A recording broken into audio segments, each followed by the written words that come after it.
नमस्कार दोस्तों, पुराण मंथन चैनल में आपका स्वागत है। कहा जाता है कि गीता में जीवन से संबंधित कई तरह की परेशानियों का हल मिल जाता है।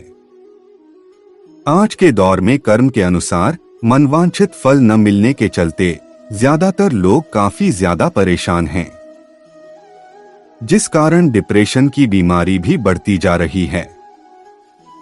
तो ऐसे में गीता के ये कुछ उपदेश आपको तनाव मुक्त रहने में कारगर साबित हो सकते हैं।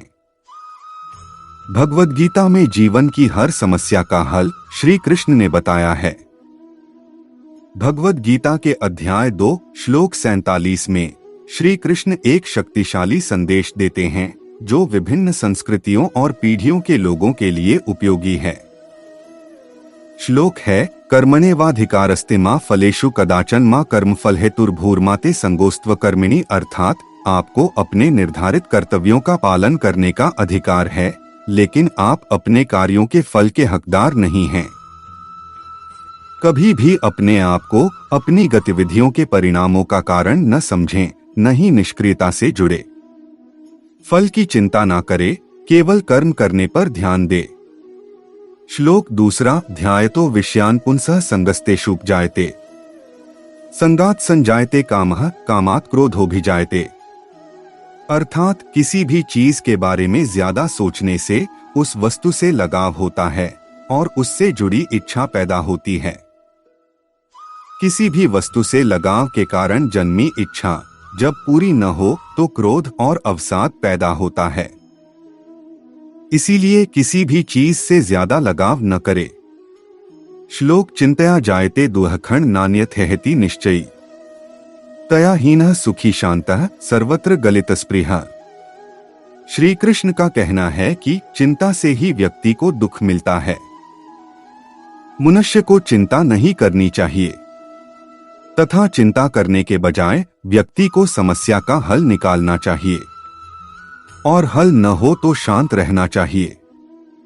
श्री कृष्ण बताते हैं कि किसी भी चीज का परिणाम केवल हमारे प्रयासों का परिणाम नहीं है, बल्कि इसके पीछे कई कारक भूमिका निभाते हैं, जैसे कि नियति, हमारे पिछले जन्म के कर्म, ईश्वर की इच्छा, दूसरों के प्रयास, इस परिस्थिति में शामिल लोगों के संचयी कर्म, स्थान और स्थिति, भाग्य आदि।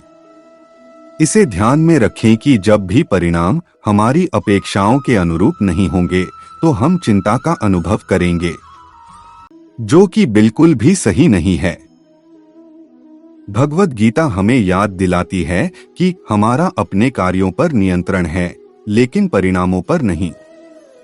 परिणाम से जुड़े बिना केवल अपने कर्तव्यों को पूरा करने पर ध्यान केंद्रित करें, तभी हम खुद को अनावश्यक तनाव और चिंता से मुक्त करते हैं।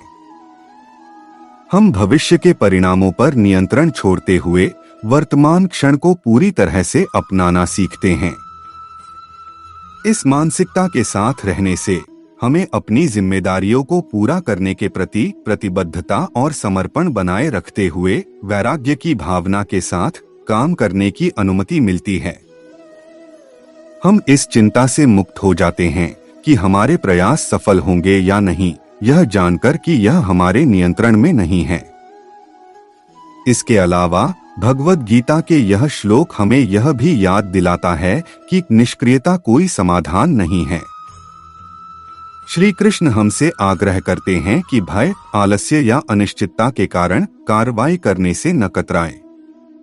इसके बजाय वह हमें अपने कर्तव्यों को पूरे दिल से अपनाने के लिए प्रोत्साहित करते हैं, यह जानते हुए कि कार्रवाई के माध्यम से ही हम बढ़ते और विकसित होते हैं। गीता की इन शिक्षाओं को अपने दैनिक जीवन में लागू करने से परिवर्तनकारी प्रभाव पड़ सकते हैं। परिणाम पर ध्यान केंद्रित करने के बजाय प्रक्रिया पर ध्यान केंद्रित करके हम तनाव कम कर सकते हैं। हम अपने कार्यों में अधिक उपस्थित और सचेत हो जाते हैं, जिससे हमें तृप्ति और खुशी की गहरी अनुभूति का अनुभव होता है। हमेशा याद रखें, बीते कल और आने वाले कल की चिंता नहीं करनी चाहिए, क्योंकि जो होना है वही होगा। जो होता है अच्छा ही होता है, इसलिए वर्तमान का आनंद लो। आत्मभाव में रहना ही मुक्ति है। नाम, पद, प्रतिष्ठा, संप्रदाय, धर्म, स्त्री या पुरुष हम नहीं हैं और न यह शरीर हम हैं।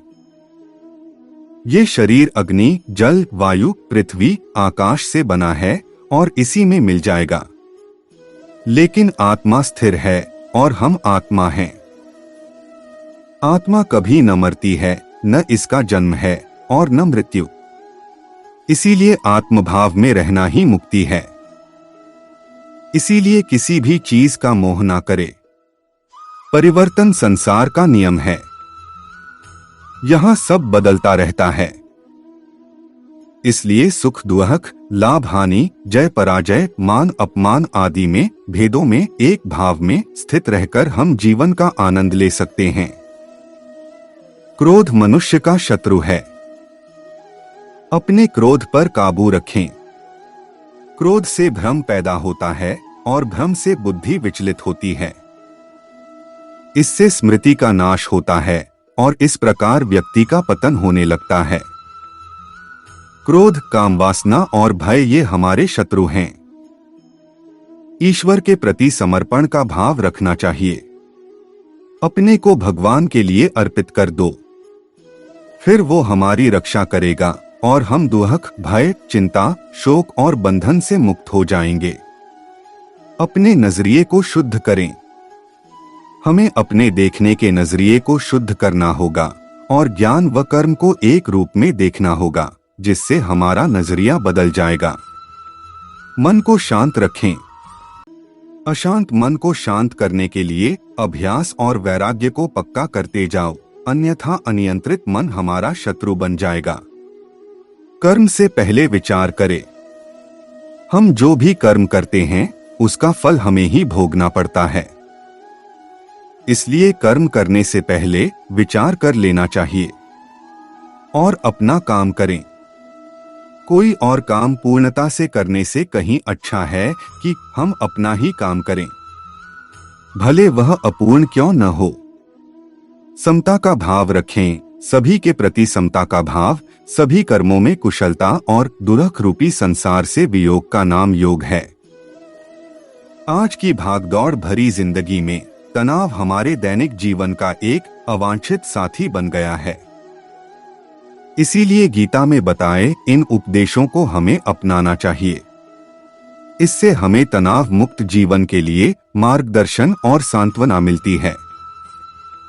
दोस्तों, हमें आशा है कि आपको वीडियो पसंद आया होगा। ऐसी ही कथाएं सुनने के लिए चैनल को सब्सक्राइब करें, वीडियो को लाइक और शेयर करें। धन्यवाद। जय श्री कृष्ण।